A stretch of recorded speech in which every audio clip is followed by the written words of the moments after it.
Supply ही taxable event है।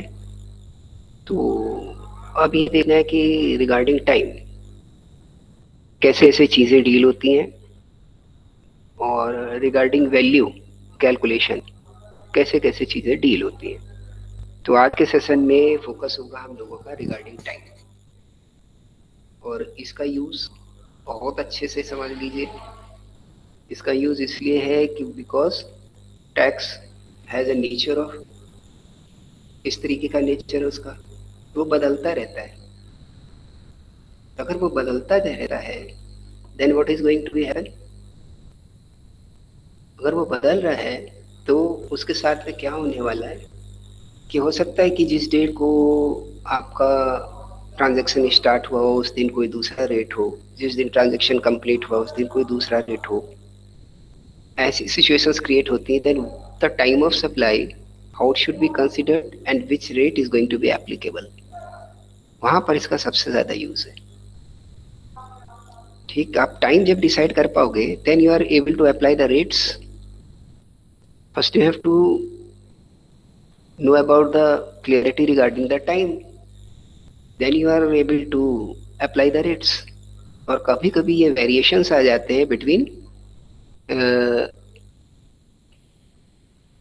There is a process of a transaction start होने से and होने तक। कभी इनवॉइस कटने की डेट अलग है, पेमेंट की डेट अलग है।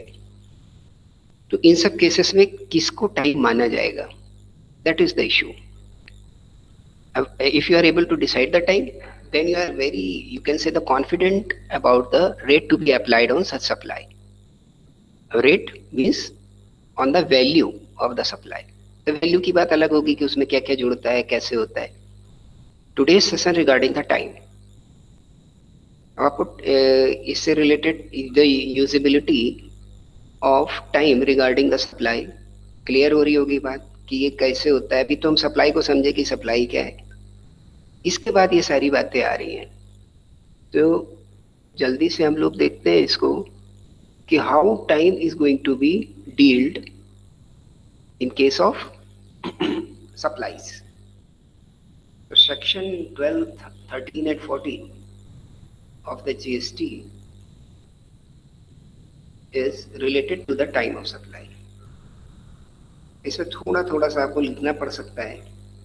तो time of supply in the case of the goods, in the case of the goods the time of supply कैसे लेंगे आप, द अर्लियर डेट, ऊपर आपकी हेडिंग होनी चाहिए the earlier date. Now what is this earlier date. अभी earlier date में से क्या आएगा आपके लिए, तो earlier date of the events, किस तरीके की डेट्स में अर्लियर डेट ली जाए। तो first, the date of issue of invoice, आप लिखें दो डेट में जो डेट पहले आने वाली है उस डेट को हम टाइम ऑफ सप्लाई मानेंगे। तो in this case the first date is the invoice date, the issue of invoice date by the supplier. यहीं से तो हमारा ट्रांजेक्शन स्टार्ट होता है, उसी को तो हम बेचना मानते हैं। सप्लायर बेचे और वही वैल्यू टैक्सेबल होगी कि जो सप्लायर बेच रहा है। The date of issue of invoice, number one. अब इसमें एक चीज ऑप्शन के साथ चलती है कि in some cases there is the last date to issue the invoice. तो in such cases that last date, समझ रहे हैं ना, आपकी कई तरीके के ऐसी डील्स है कि जिसमें आपको इनवॉइस को इशू करने में भी कुछ रिलैक्सेशन या डेट की कोई लास्ट डेट होती है कि इस डेट तक आप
Yes. Are you getting? Are you getting the word?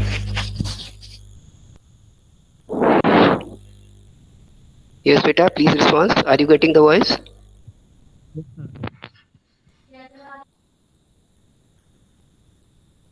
Yes, आवाज मिल रही बेटा? अरे भाई, yes sir, yes sir. Connection बीच में थोड़ा सा डिस्टर्ब कर रहा है नेटवर्क के कारण, तो हम लोग जल्दी से स्टार्ट करते हैं कि टाइम नहीं वेस्ट हो आप लोगों का। तो just we start with the time of supply में हम लोग चल रहे थे कि what date should be taken for as the time of supply. तो दो डेट में जो whichever is the earliest it should be taken. Number one, the date of supply of the goods और the last date of the issue of invoice. मतलब इन दोनों में से जो भी आपको अप्लाई करनी हो वो आप अप्लाई कर दीजिए। कौन कौन सी? पहली कि जिस डेट को इनवॉइस इशू हुई हो, या जो आपके लिए लास्ट डेट हो इनवॉइस इशू करने के लिए, इनमें से कोई एक डेट आप ले सकते हैं जो आपके पास अवेलेबल है। दूसरा, the date of payment received, the date of payment received by the supplier. Date of payment received इसमें क्या मानी जाएगी? Date of the payment received in this case is the when the your bank is get credited, your bank account is get credited is the date of receipt of the payment। ठीक?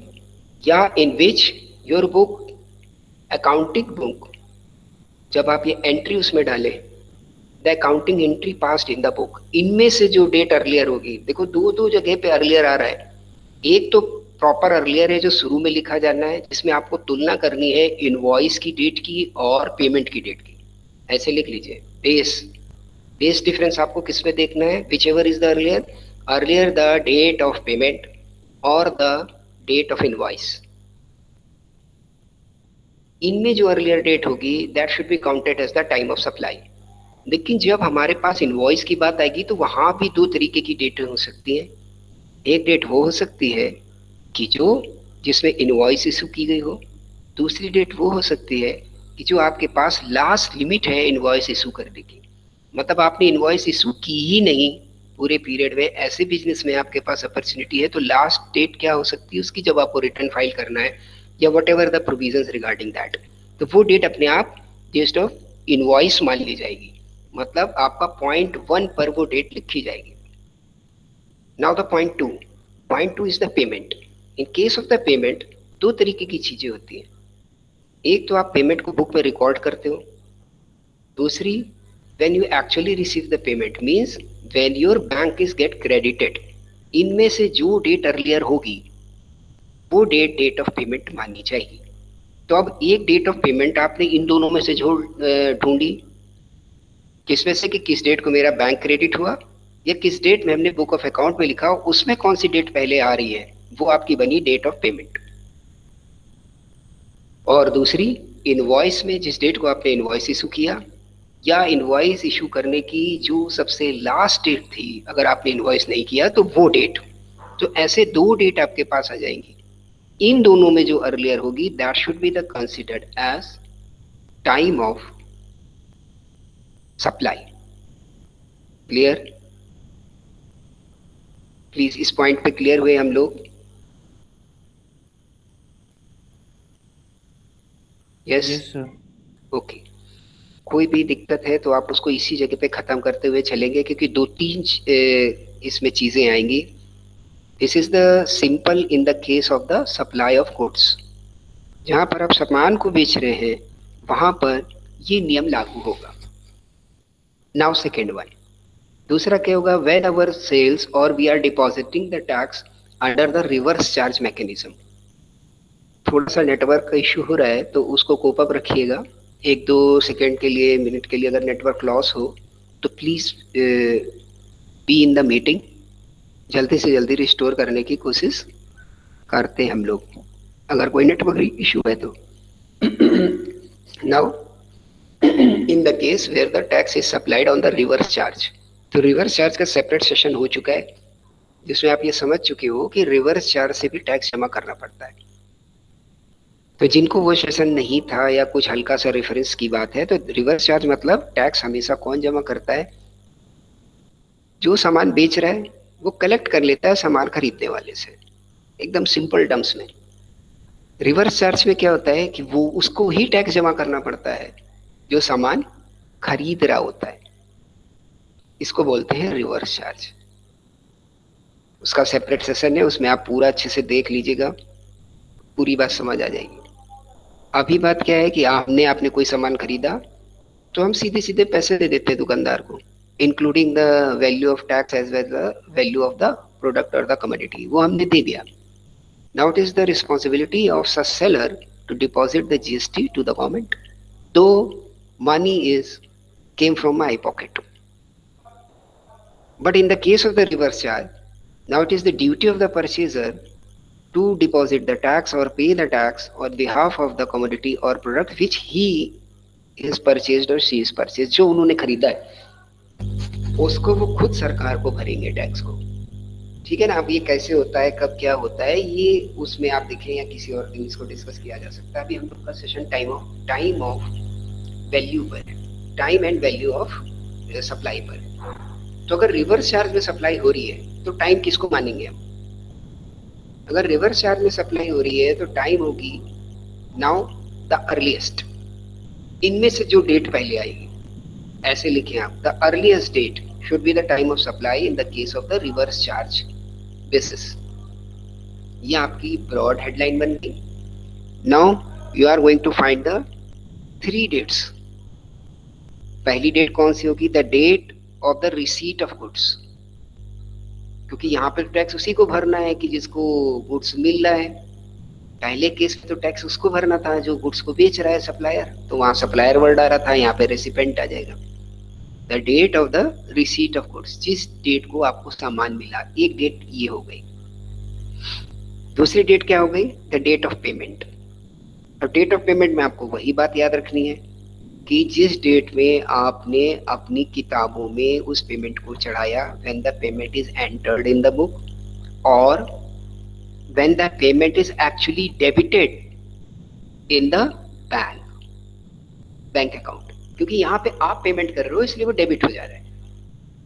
पीछे वाले case में आपको मिल रहा था, तो आप हम किन दो इवेंट्स में से डेट को ले रहे थे इन the case of the payment, कि when the bank is going to be credited or the book entry is to be made, whichever is earlier, इसको ले रहे थे हम लोग। But here you are going to make the payment as the recipient। तो जब आपका bank account debit हो जाए या जिस डेट में आपने बैंक में बुक में एंट्री ली, उनमें से जो डेट पहले होगी वो डेट ऑफ पेमेंट मानी जाएगी। This is the way to determine the date which is on the second point. First point क्या था कि date of receipt of goods, इसमें आपको कुछ भी नहीं करना है, सीधे सीधे छाप देंगे। दूसरा पॉइंट कौन सा था? The date of payment. तीसरा पॉइंट क्या है? The date immediately following 30 days from the issue of invoice or any other document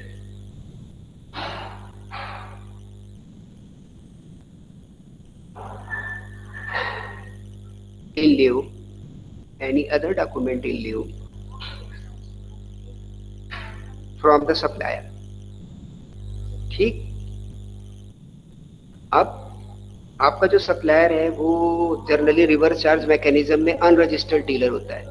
तो अगर वो अनरजिस्टर्ड डीलर है तो वो भी, उसने भी अपनी जैसे कुछ सप्लाई की इनवॉइस दी हुई है या उसने जो भी आपको बिल काटा कुछ किया, उसके 30 दिन के बाद की डेट को हम एक डेट मान लेंगे। तब आपके पास 3 डेट हो गई, the date of receipt of the goods, the date of the payment and the date which is immediately 30 days after from the date of invoice or any document made in lieu of such transaction by the supplier।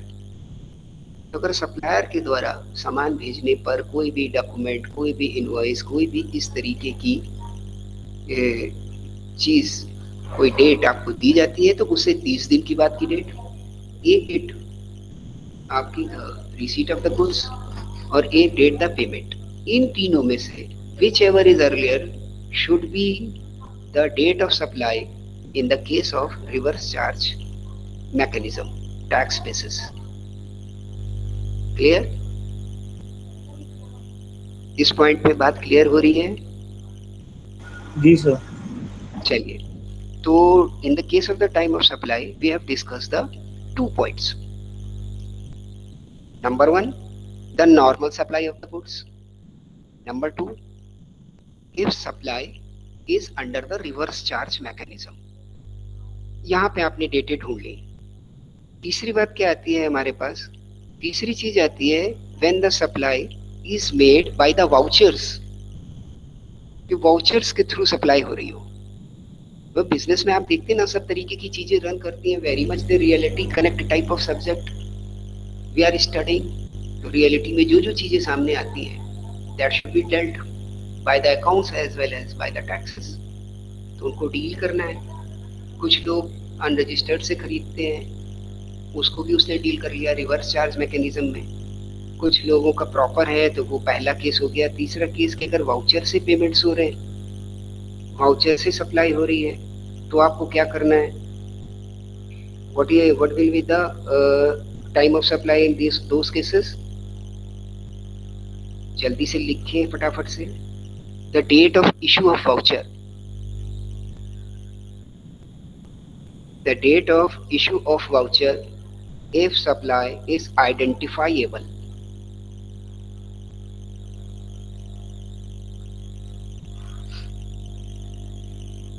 If supply is identifiable at that point, or दूसरा the date of redemption of voucher in all other cases. ठीक है ना? Voucher के through अगर हमारी supply हो रही है, वाउचर से पेमेंट्स हो रहे हैं, means through the bill, a type of bill, voucher may be you can say the type of bill. तो इसके थ्रू अगर आपके परचेजेस या सेल से सप्लाई हो रही है, then the date of issue of such voucher if supply is identifiable, कि वो जो अमाउंट वाउचर में आ रहा है उसके साथ आप सप्लाई को डायरेक्टली कनेक्ट कर पा रहे हो। If you are able to connect, अगर आप उसको डायरेक्टली कनेक्ट कर पा रहे हो कि ये इस चीज की सप्लाई है, then such date which is the issue of voucher. इसे चल रहा है, वो नहीं चल रहा है। Issue of voucher. Second, if supply is not identifiable, अगर वो सप्लाई आइडेंटिफाइबल नहीं है, then the redemption of voucher, कि उन वाउचर को कब रिडीम होना है। ठीक,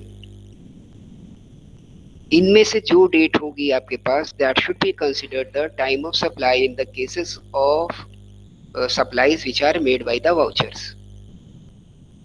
क्लियर है? आपके पास वाउचर की डेट होगी, आप उसमें से अपनी सप्लाई को आइडेंटिफाई अगर कर सकते हो, if this voucher is connected with this supply, then the date of issue of voucher should be considered as the time of supply. अगर ऐसा नहीं हो सकता, आइडेंटिफाई नहीं हो रही है आपकी सप्लाई, पेमेंट तो लमसम में आप करते हो, बिल में एक लमसम पेमेंट गया मान, in case as per the agreement of the businesses, अगर ये लमसम में पेमेंट जा रहा है और आपकी सप्लाई आइडेंटिफाई नहीं हो पा रही कि इस वाउचर के, इस सप्लाई के अगेंस्ट में ये ही वाउचर था, अगर ये आइडेंटिफाई नहीं हो पा रहा है, then the redemption of the voucher, जिस डेट में वो वाउचर रिडीम हुआ, ठीक, वो डेट ऑफ सप्लाई मानी जाएगी। Is it clear? तो फिर हम लोग आगे बढ़ जाते हैं जल्दी से इसके नेक्स्ट पॉइंट पर। यस सर, समझ में आ गया। ओके, अब हम लोगों का एक पॉइंट क्या बच रहा है कि if it is not possible to determine the time of supply, ये जितने भी केसेस आपके साथ लिखे गए अभी तक, जैसे नॉर्मल सप्लाई, जैसे supply under the reverse charge और सप्लाई अंडर द वाउचर, इसके बाद भी कुछ ऐसा अगर लेन देन हो जा रहा है कि जो डिटरमाइन ही नहीं हो पाया, पर है सप्लाई, वो सामान आया गया है, some transaction is there and it is not to determine, क्यों डिटरमाइन नहीं हुआ कि कहाँ डाले क्या करें। तो in such cases the date of supply क्या होगी, where the periodical return is to be filed, the date on which such return is the filed। ठीक, अगर आपसे सब तरीके से किसी तरीके से ये कवर नहीं हो पाई इसमें किसी में ऐसी supply, let me complete first, अगर ऐसी कोई सप्लाई है कि जो इनमें किसी में कवर अप नहीं हो पाई, छूट गई, जो आपको लगती है कि शायद रिवर्स चार्ज है कि नहीं है, फिर नॉर्मल सप्लाई भी नहीं है, वाउचर से भी हुई कि नहीं हुई, कुछ ऐसी सप्लाई है, कहीं से भी खरीद लिया हमने कुछ, और उसका आइडेंटिफिकेशन या determination it is going to be difficult, लेकिन सप्लाई है। तो जब आप रिटर्न फाइल करोगे तो उस डेट में जो date of filing of return है that should be the considered as time of supply.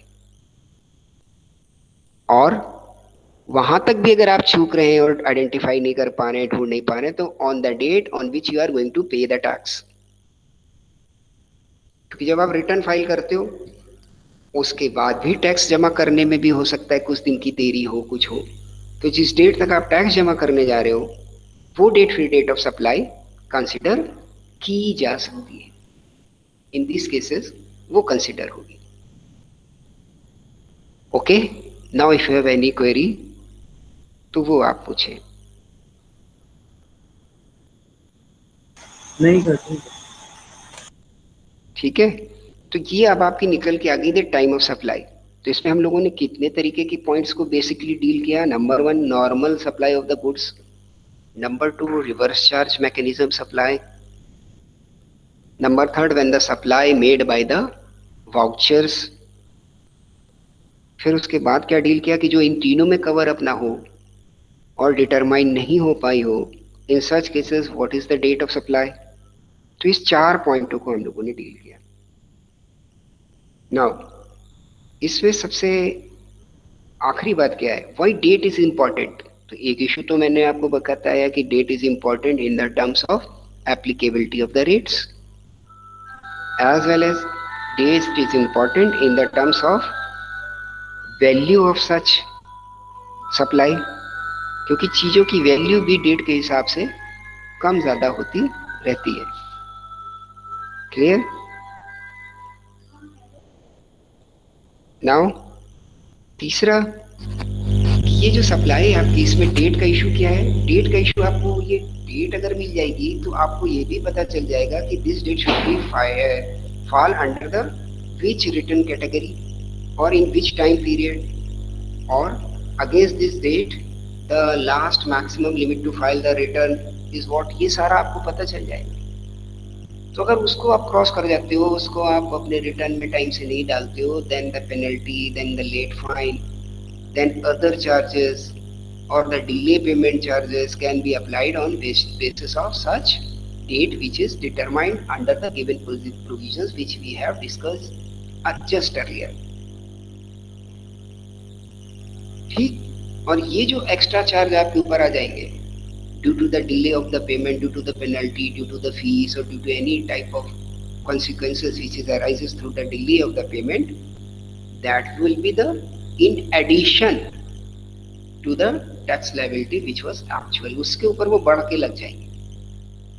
तब आपको डेट का महत्व समझ जाते चला जा रहा है कि डेट का कितना बड़ा यूज है सप्लाई में, क्योंकि डेट से वैल्यू भी तय होगी, क्योंकि वैल्यूज भी चेंज हो सकती है डेट के साथ, डेट के साथ रेट्स भी चेंज हो सकते हैं। और सेकेंडरी डेट आपको एक किस पीरियड तक टैक्स को जमा कर देना है, किस पीरियड तक रिटर्न कोड दे देना है, इसकी भी एक सीमा निर्धारित कर देंगे।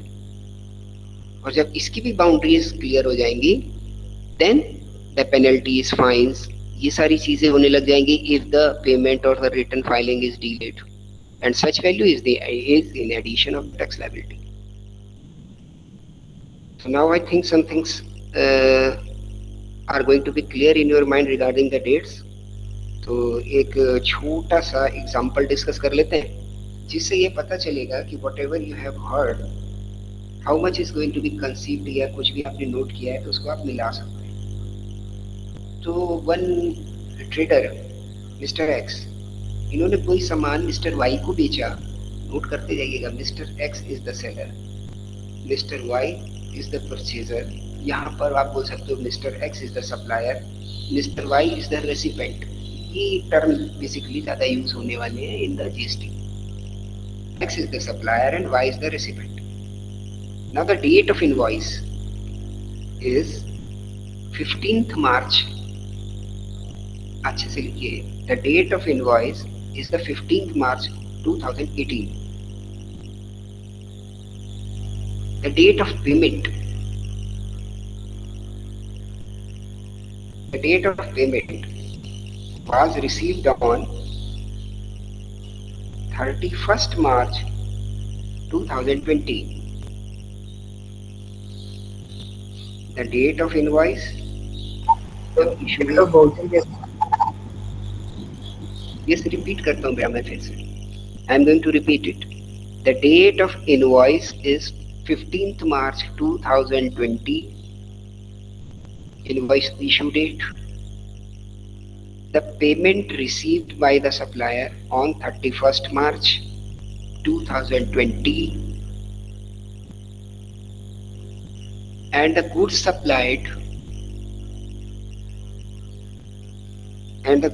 supplied on 20th March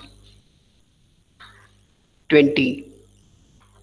मतलब जो डेट का बिल इशू हुआ वो 15 मार्च 2020 का था,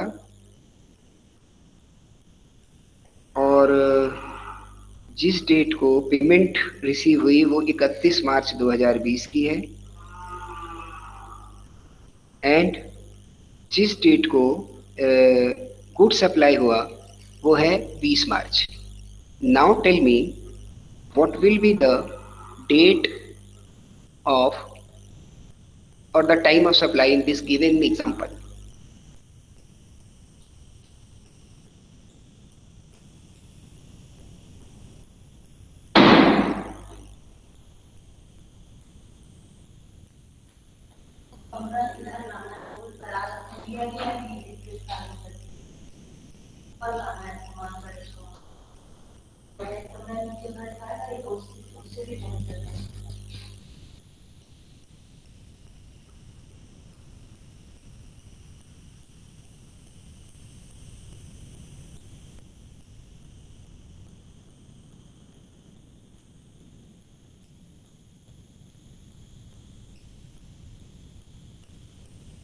हाँ बेटा, कुछ अंदाजा लग रहा है?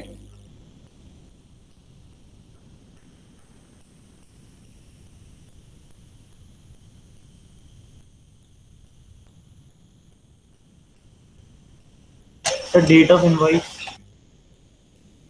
Date of invoice, correct, 15th March 2020। ठीक है, बिल्कुल सिंपल एग्जांपल था। हम लोग का जो फर्स्ट पॉइंट था सप्लाई वाला, उससे जुड़ा हुआ, गुड्स की सप्लाई से रिलेटेड तो पहला एग्जांपल था, उससे बिल्कुल सिंपली जुड़ा हुआ था। ओके, नाउ अब एक छोटा सा एग्जांपल हम लोग और डिस्कस कर लेते हैं, उसके बाद फिर आगे बढ़ते हैं हम लोग जल्दी से। Mister x,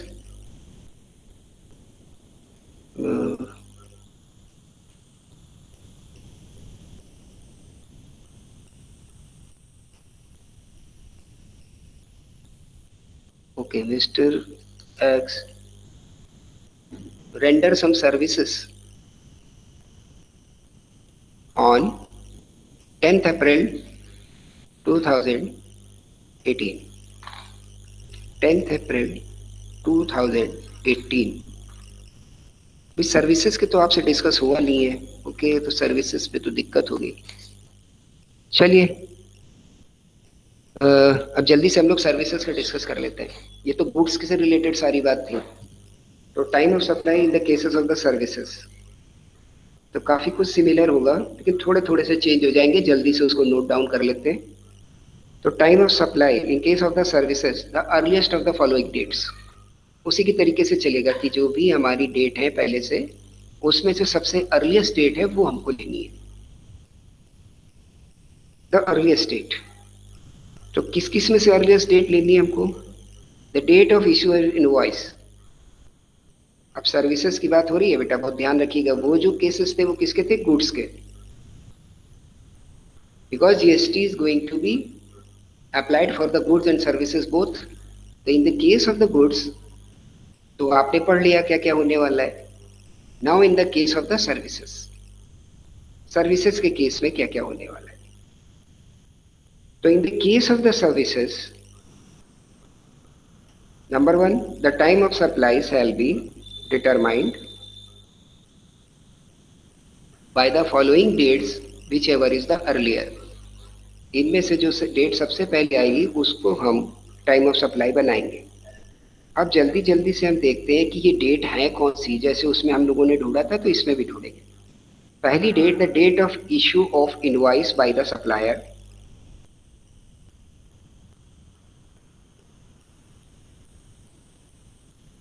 the date of issue of invoice by the supplier or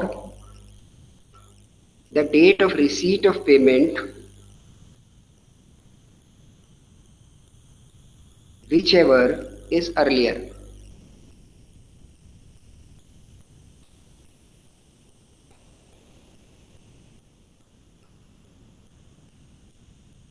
okay,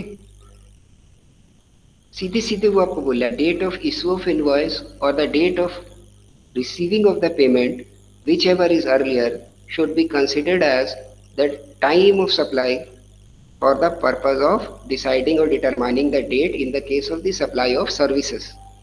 services से रिलेटेड अगर सप्लाई हो रही है तो जिस डेट को उसने इनवॉइस इशू किया हो या जिस डेट को उसने पेमेंट रिसीव किया हो उसमें से जो डेट पहले आ जाए उसको हम मान लेंगे the time of supply.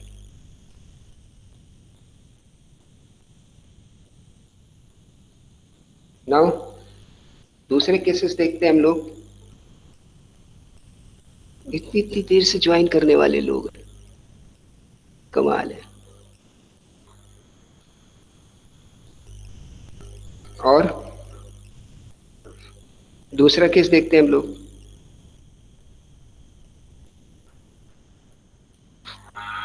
The date of issue of invoice or the date on which the recipient show the receipt of services in the book of account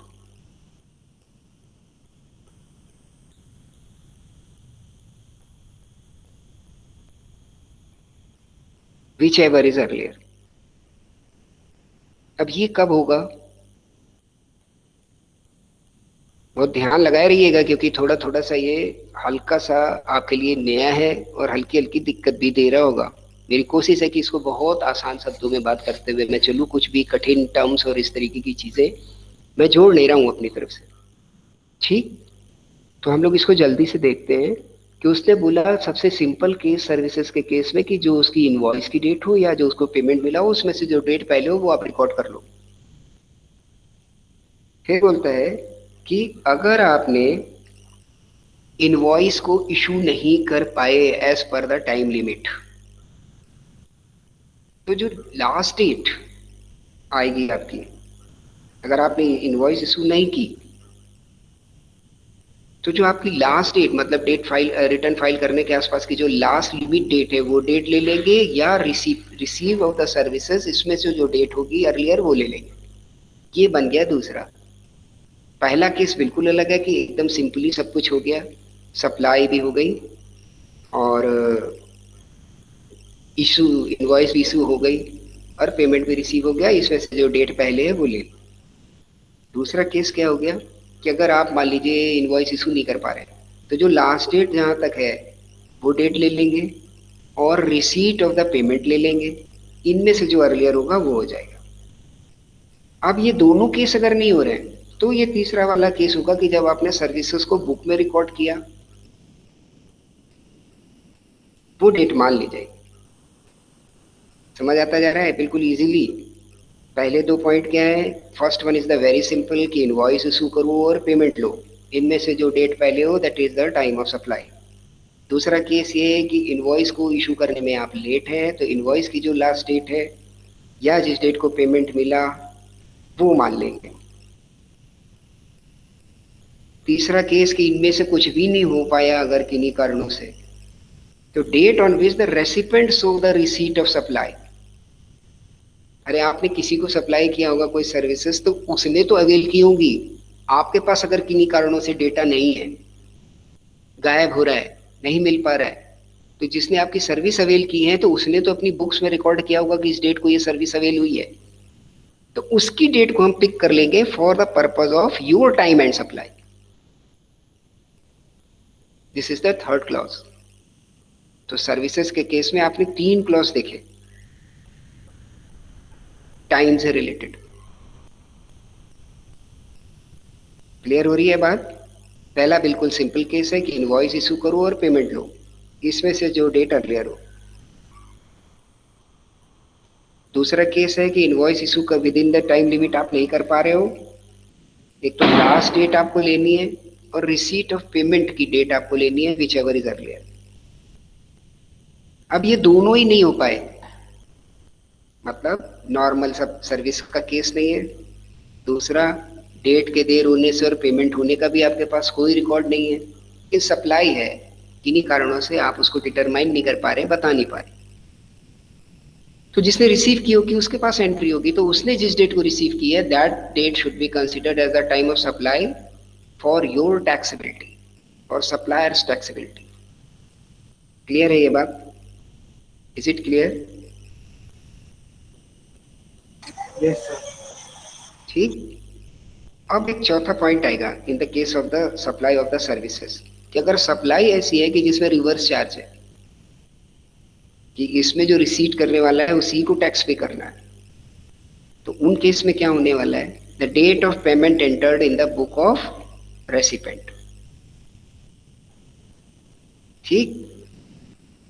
the date of payment entered in the book of account of the recipient और date of the date when this bank is debited, इनमें से जो earlier date होगी वो ले लेंगे हम। ठीक है। एक। दूसरा, the date immediately following 60 days from the date of issue of invoice और any other document by the name whatever name called. एक डेट हमको क्या मिल गई? हमारे सर्विस की रिसीट की डेट, मतलब पेमेंट की डेट, क्योंकि हम ही तो कर रहे हैं ना, हम ही को तो टैक्स देना है। तो जिस डेट में हम एंटर किया उस पेमेंट को, या जिस डेट में हमने उसको एक्चुअली पे कर दिया बैंक के थ्रू, उनमें से जो डेट अर्लियर है वो नोट कर ली, डेट नंबर 1। दूसरी डेट की जिससे मैंने ये सर्विस ली है, उसने अगर कोई भी डॉक्यूमेंट, कोई भी इनवॉइस, किसी भी तरीके का कुछ दिया है, तो उससे 60 दिन इमीडिएटली बाद की डेट, इन दोनों में जो अर्लियर हो वो हमारी टाइम ऑफ सप्लाई बन जाएगी। गुड्स के केस में ये क्या था? 30 days। मैच कर लीजिए, गुड्स के केस में क्या था? 30 days। In the case of goods जहां पर रिवर्स चार्ज था, और तब आपको किससे किससे मैच कराना था? The date of recipient of the goods, मतलब पेमेंट जो आप बुक में एंटर करते हो और जो बैंक के थ्रू पेमेंट हुआ उसमें जो डेट अर्लियर है, और दूसरा जो आपका सप्लायर है उसने जो भी आपको कच्चा पक्का चिट्ठा दिया, कच्चा पक्का कुछ भी लिख के दिया, या कोई कागज दिया, क्योंकि वो तो अनरजिस्टर्ड है, कुछ भी उसने दिया एज ए सप्लाई डॉक्यूमेंट, उससे 30 दिन बाद की डेट, इमीडिएटली 30 days आफ्टर, ये लेते थे हम लोग।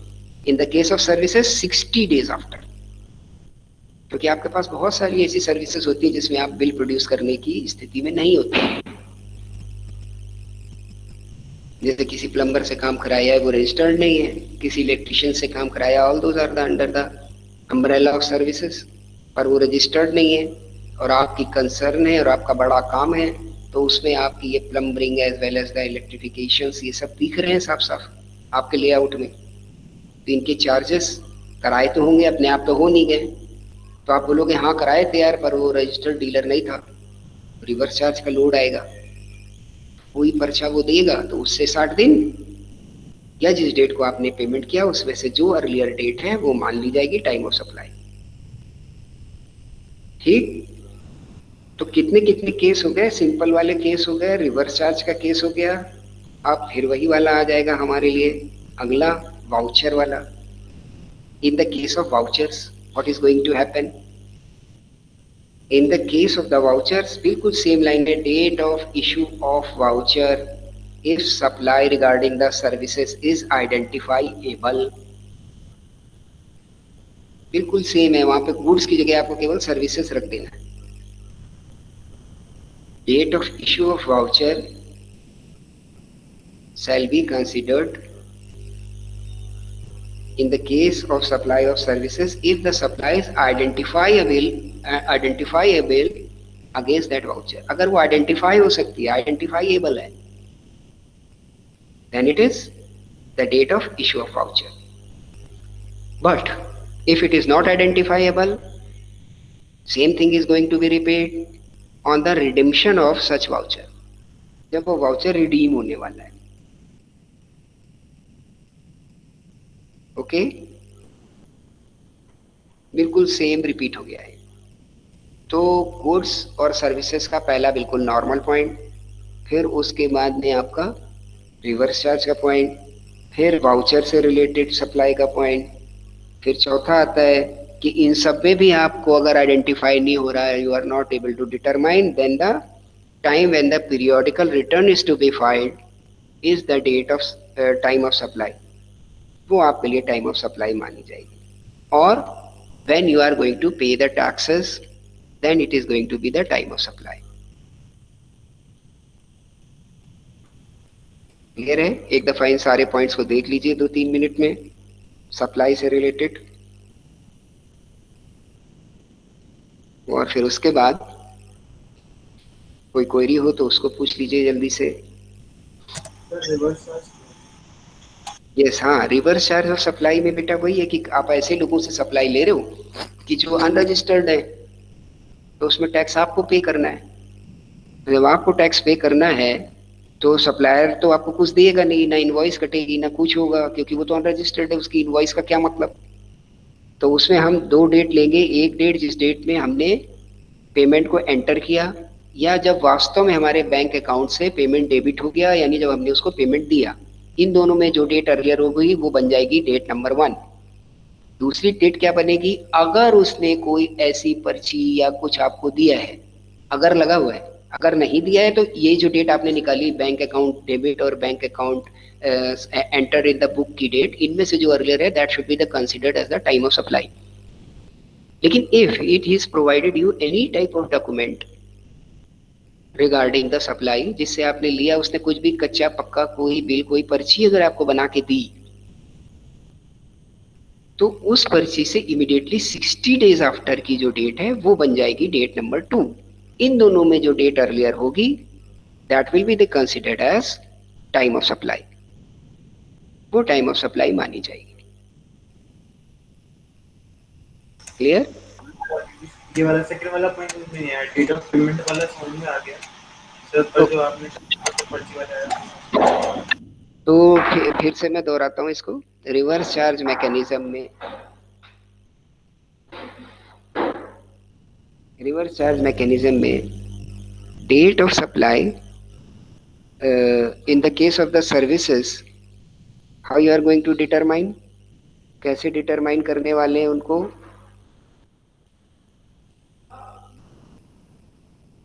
कैसे डिटरमाइन करने वाले हैं? एक तो केस होता कि जब हम एक्चुअली पेमेंट को मेड करें, ये तो क्लियर हो गया आपको. ओके, तो जिनसे आपने सप्लाई ली, because those are the unregistered dealers. If they are unregistered dealers or in case they have provided you some any type of document, अरे किसी से आपने ऐसे सर्विस प्रोवाइडर से काम कराया कि जो रजिस्टर्ड नहीं है, आपको पक्का बिल नहीं दे सकता, तो इनवॉइस वाला पॉइंट तो लग नहीं रहा है. लेकिन हाँ, उसने कोई पर्ची किसी तरीके की कोई डॉक्यूमेंट दे दिया, किसी लेबर कॉन्ट्रैक्टर से आपने काम कराया, उसने आपको कोई भी किसी तरीके का कच्चा पक्का एक कागज पे लिख के दे दिया कि हाँ मेरे 4 आदमी इनके यहाँ 10 दिन तक लगे रहे, जिनकी इस रेट के हिसाब से ये पेमेंट बनती है, इस डेट से लगे रहे. तो एक डेट आ गई ना उसमें.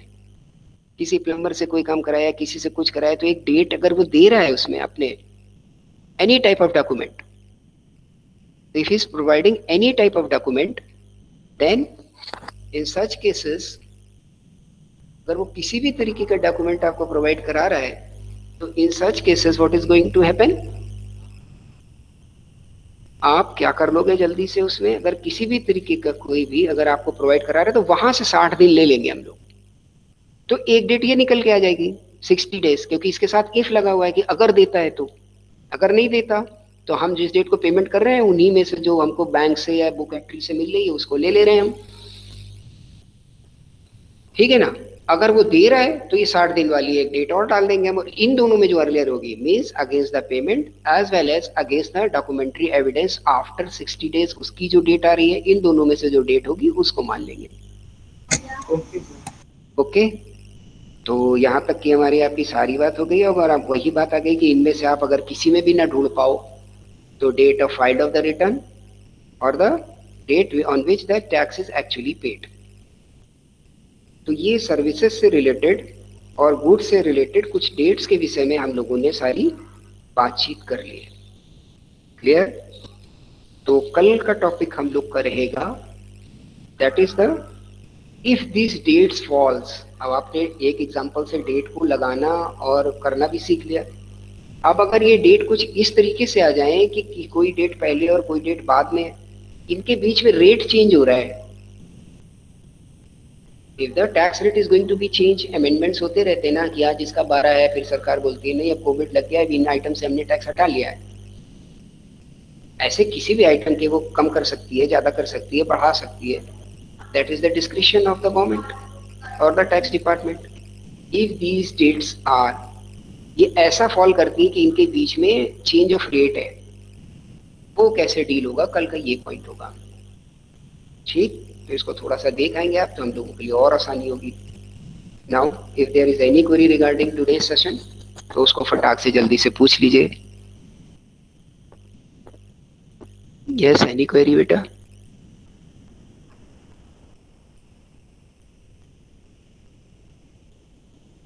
कोई क्वेरी है?